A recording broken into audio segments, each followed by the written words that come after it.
부디 기분 좋은 하루를 맞이하고 계시기를 바랍니다. 크립토토마토 인사를 드리고 있는데요. 비트코인 지금 현재 가격이 어제보다도 올랐습니다. 1727불 괜찮죠? 지금부터 쭉쭉 올라갈 수 있으면 정말 좋겠다라는 생각을 가져보는데 이 분석가들의 의견은 조금 다르다고도 하는데요. 오늘도 여러분들께 도움될 만한 정보들 여러가지를 한데 모아봤습니다. 자, 그러면 가장 먼저 달러가 뭐 하고 있는지 한번 잠깐 보도록 하겠는데요. 달러 일단 오늘 조금 올랐습니다. 미국 증시도 더불어 오른 그런 모습을 보여주고 있는데요. 이 상황에서 금만 좀 떨어지고 있어요. 그래서 금과 비트코인이 약간 따로 가는, 비트코인이 미국 증시를 따라가는 듯한 모습이 연출이 되고 있습니다. 주말 동안에 과연 비트와 알트코인들은 어느 방향으로 움직일지 한번 기대를 해보도록 하겠고요. 자, 그다음 오늘 첫 번째 소식은 세타코인과 체인링크에 관한 것입니다. 이 둘이 파트너십을 맺었다고 하는데요. 이를 통해서 광고 시청자 수 조작 방지 솔루션을 발표를 하게 되었고, 또한 체인링크가 이더리움 블록체인으로 전송한 데이터는 스마트 컨트랙트를 통해 광고주와 컨텐츠 제공업체의 계약을 자동화하는 데도 활용할 수 있다라는 설명을 했다고 합니다. 자, 그리고 계속되는 체인링크 관련된 소식, 암호화폐를 지원하는 여행업체죠. 트라발라에서 이번에 체인링크를 지원하기 시작했다라는 소식이 나왔는데요. 최근에 여행을 다니는 사람들이 많이 없어가지고 이 회사도 조금 힘들지 않을까라는 생각을 한번 해봅니다. 자, 아무튼 체인링크 같은 경우는 최근에 열심히 상승을 해주고 있는 모습을 보여주고 있는데요. 여기는 이 분석가 같은 경우는 체인링크의 포물선 상승은 아직 끝나지 않은 것이다 라는 말을 남기기도 했었습니다. 지금 보시는 차트는 사토시 차트이긴 한데요. 최근에 이 달러 차트로 7달러가 바닥이다라고 주장을 하는 사람들이 있었는데, 자, 과연 체인링크가 지금부터 지속적으로 상승을 해줄 수 있을 것인지 한번 또 기대를 가져볼 수가 있겠죠.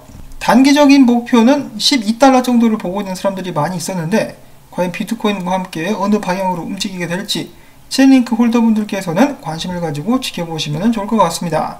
자, 그 다음에 네오에 관련된 소식이 있습니다. 네오가 이번에 디파이 프로젝트인 플라밍고 출시를 했는데요. 지금 현재 많은 사람들의 성원에 힘입어 지갑 서버가 과부하돼가지고 플라밍고 민트 러시는 일시 중단을 한 그런 상태라고 합니다. 그럼에도 불구하고 유저들의 자산은 안전하게 스마트 컨트랙트에 스테이킹이 되어 있고 조만간에 이 정상화를 시키기 위해서 부단히 노력 중이다 라고 이야기를 했습니다. 자, 그 다음에는 에이다 재단이라고 볼 수가 있겠죠. IOHK가 UN과 협업을 한다라는 소식이 나왔고, 또한 지속가능한 발전 기후 프로젝트를 공모하는데 상금을 1만 달러를 걸었다라고 하네요. 그래서 IOHK와 UN의 협업 이렇게 소식으로 들으시면 될 것 같고요. 자, 그 다음엔 디파이 프로젝트 카이버 네트워크에서 이야기를 합니다. 카이버 네트워크 상에서 다음과 같은 코인들, 스왑 코인들의 모습이 많이 보이고 있는데요. 크림, 유니, 스시 등등의 코인을 지원하겠다라고 하네요. 자, 그 다음에 지금 보시는 차트는 알트코인 전체 시총 차트입니다. 최근에 간당간당한 모습을 보이면서 이 지지선 아래로 떨어지는 것이 아니냐라고 하면서 많은 사람들의 간담을 서늘하게 했었는데요. 멋지게 반등을 해주면서 지금 알트코인들이 힘을 내고 있는 모습이 보여지고 있죠. 그와 동시에 여기 이 두 개의 쌍바닥이 보여지고 있는데, 쌍바닥을 찍었으니까 이 하락 채널에서 위로 뚫고 올라가게 되는 것은 아니냐라는 기대감이 솔솔 풍겨나고 있다고 합니다. 지금 보시는 이 추세선 같은 경우는 꽤 오랫동안 알트코인 전체 시총을 지지했었던 추세선이기 때문에 깨지면 굉장히 좀 암울해질 수가 있는데요. 깨지 않고 여기서 맞고 반등해서 위로 높게 올라갈 수 있기를 바라봅니다. 자, 그리고 당연히 알트코인 전체 시총이 올라가면은 비트코인 도미넌스는 떨어지게 되겠죠. 보시면은 여기까지 올랐다가 절대로 떨어지지 않을 것 같이 무섭게 오르고 있다가 최근에 좀 많이 하락한 그런 모습을 보여주고 있죠. 자, 그런데 조만간에 지지선에 맞닥뜨리게 될 것이고, 그리고 또한 과매도 영역에 진입하게 될 가능성이 있습니다. 그러면은 여기서 반등하게 되겠죠. 반등하게 되면은 알트코인들 다시 한번 조정 및 하락을 받게 되는 것을 예상을 해볼 수가 있겠습니다. 알트코인 투자하시는 분들, 거래하시는 분들 항상 이 두 개의 차트 참고하시기를 바라고요. 자, 그 다음에 케임브리지 대학교 대체금융센터가 굉장히 흥미로운 정보를 내놨습니다. 자, 2020년 3분기를 기준으로 암호화폐를 사용하는 사람들이 1억 명을 돌파했다라고 하는 것인데요. 2016년도에는 500만 명밖에 안 됐었고, 2018년도에는 3,500만 명, 그리고 2020년도에는 1억 100만 명을 달성했다고 합니다. 2018년도 대비 189% 정도 증가한 그런 수치라고 하는데요. 앞으로 더욱더 늘어나겠죠. 제가 봤을 때는 여기 가속도가 붙어가지고 더욱더 빠른 속도로 늘어나게 되지 않을까 싶습니다. 그리고 지금 상황이 그런 쪽으로 흘러가고 있는데요. 그때가 되게 되고 나면은 많은 사람들이 이 시장에 일찍 들어온 저희들을 부러워하게 될 수도 있지 않을까. 물론 그렇게 되기 위해서는 암호화폐 가격이 근미래에 좀 많이 올라줘야 되겠죠. 자, 그런데 갤럭시 디지털의 노부그라츠는 그렇게 될 수 있다라고 이야기를 하고 있습니다. 그의 말을 들어보면은 기관 투자자들의 암호화폐 시장 진입이 예상보다는 느려지만은 실제로 이루어지고 있다. 나한테 전화가 매일 와. 그러니까 믿어도 돼. 그렇기 때문에 나는 전반적인 강세장을 조만간에 예상을 하고 있으며 2년 전 2%에 불과했었던 기관 투자자 비중은 서서히 늘어나고 있어. 30%에서 50%에 도달하게 되면은 암호화폐 시장은 전혀 다른 시장으로 진화하게 될 것이다. 비트코인 가격은 2년에서 3년 뒤 5만 달러 이상에서 거래될 것으로 전망한다라고 이야기를 한 것입니다. 그러면서 이제 항상 가지아를 외치고 있는 노부그라츠라고 볼 수가 있겠죠. 이 본인한테 전화가 많이 온다고 하지 않습니까? 한번 믿어보도록 하죠.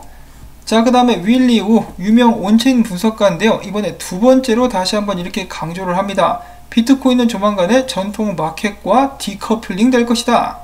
하지만 이는 전통 투자자들이 비트코인을 리스크 헤지 수단으로 인식해서라기보다는 내부 채택 흐름, 즉 스타트업식 성장에 의해 주도될 수가 있으며 이 사람들이 비트코인을 채택하는 것에 대한 펀더멘탈 자체는 이미 사상 최고치를 경신했다라고 이야기를 합니다. 윌리우도 외칩니다. 비트코인 가자. 자, 그렇다면 지금 현재 증시와 함께 반등하고 있는 비트코인 상승세는 어디까지 가게 될 것인가? 자, 앞에서는 좀 긍정적인 이야기들 들어봤는데요. 분석가들은 조금 지금 현재 비트코인에 대해서 의구심을 표현을 하고 있습니다. 코인데스크 같은 경우 이렇게 이야기를 하고 있는데 비트코인이 반등을 시도하고 있지만 달러 강세 추세 때문에 국면 전환에 어려움이 따를 것이다. 이 달러에 대해서 우려하고 있는 모습을 보여주었고요. 암호화폐 지수펀드 제공업체인 스택의 공동 창립자는 이야기를 합니다. 달러 지수의 브레이크아웃 상승 때문에 비트코인은 금, 은과 함께 더 하락할 가능성이 있다. 9,870달러까지도 떨어질 수 있다라고 내다봤고요. 암호화폐 분석가 중에 한 명, 똥베이스가 아니고 톰베이스 같은 경우는 단기적으로 비트코인의 저점을 9,000달러로 보고 있다. 데이터 대시랑 똑같이 보고 있네요. 그러면서 비트코인의 현재 가격선이 무너질 경우 9,000달러는 저가 매수의 찬스가 될 것이다 라고 이야기를 했습니다. 그 다음으로 크립토미스트라는 분석가는 지금 현재 비트코인이 하락형 수익에서 나오긴 했으나 지금부터 한 번 더 상승할 수는 있겠지만은 그 다음에 하락할 것 같다라고 이야기를 했는데요. 이 하락을 지금 내다보고 있는 사람들의 분석의 근거로는 이 달러의 강세를 염두에 두고 있고 이 금, 은의 약세를 마찬가지로 함께 보고 평가를 하고 있는 상황이 보여지고 있는데 이 조만간에 비트코인 도미넌스가 다시 오르게 된다면 비트코인 가격 떨어지면서 알트코인도 함께 떨어질 가능성도 배제할 수는 없겠네요. 자, 그 다음으로 이어서는 찰스 에드워즈가 굉장히 재미있는 의견을 내놨는데요. 지금 보시면은 지난 두 번의 대통령 선거가 있을 때 당시에 비트코인의 움직임을 표시를 해놓은 것인데 그 대통령 선거, 미국 대통령 선거 3개월 전에는 비트코인이 곧잘 이렇게 흔들리는 모습을 보였었다. 그런데 대통령 선거가 끝난 후에는 엄청난 상승들을 기록을 해 왔었다라는 것이죠.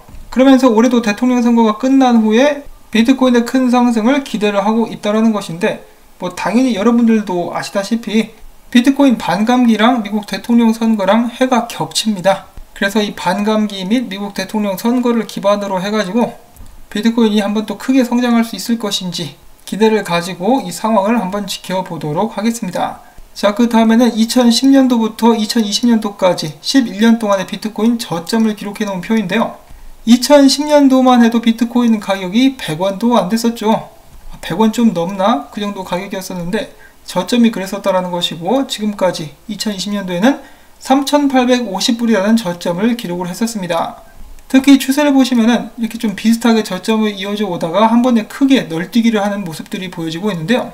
사실 뭐 올해 같은 경우도 이 전염병 사태만 없었으면은 이 3,850불보다는 더 높은 곳에서 저점을 기록하게 되지 않았었을까라고 생각을 한번 해봅니다.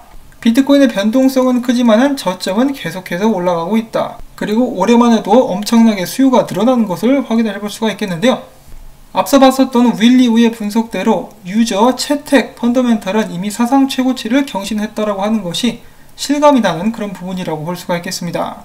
내년에는 더욱더 많은 기업들 그리고 기관들이 비트코인을 매수하게 되지 않을까라고 저는 충분히 예상을 해보고 있고요. 그와 동시에 비트코인의 미래는 날이 갈수록 밝아져만 가고 있다. 이 노보그라츠의 머리처럼 반짝반짝 빛나고 있죠. 자, 일단 단기적으로는 저점을 계속해서 갱신을 해주면서 고점 역시 낮아지고 있는 비트코인인데요. 그래서인지 아직도 시장 상황 상태는 공포 단계에 머물러주고 있습니다. 그렇지만 전체적인 면으로 봤을 때는 아직도 굉장히 긍정적이다라는 말씀을 드려보면서 오늘 영상은 여기서 또 마무리를 짓도록 하겠습니다. 이런저런 정보들 딱 보셨을 때 전체적인 그림을 보는데 좀 도움될 만한 정보들도 있었던 것 같은데요. 유익하셨다 싶으시면은 계속해서 제가 이렇게 좋은 정보들 여러분들께 전하고, 또한 제 채널 또한 유지할 수 있도록 오늘도 마찬가지로 토마토밭의 싱싱한 햇빛 광고 영상 시청을 통해서 해주시면은 한 분 한 분의 도움이 정말 큰 힘이 돼서 저에게 돌아오겠습니다. 자, 그러면은 전 다음에 새로운 소식 가지고 인사를 드리겠고요. 여러분들 오늘도 행복한 하루 되시기를 바랍니다. 안녕히 계십시오.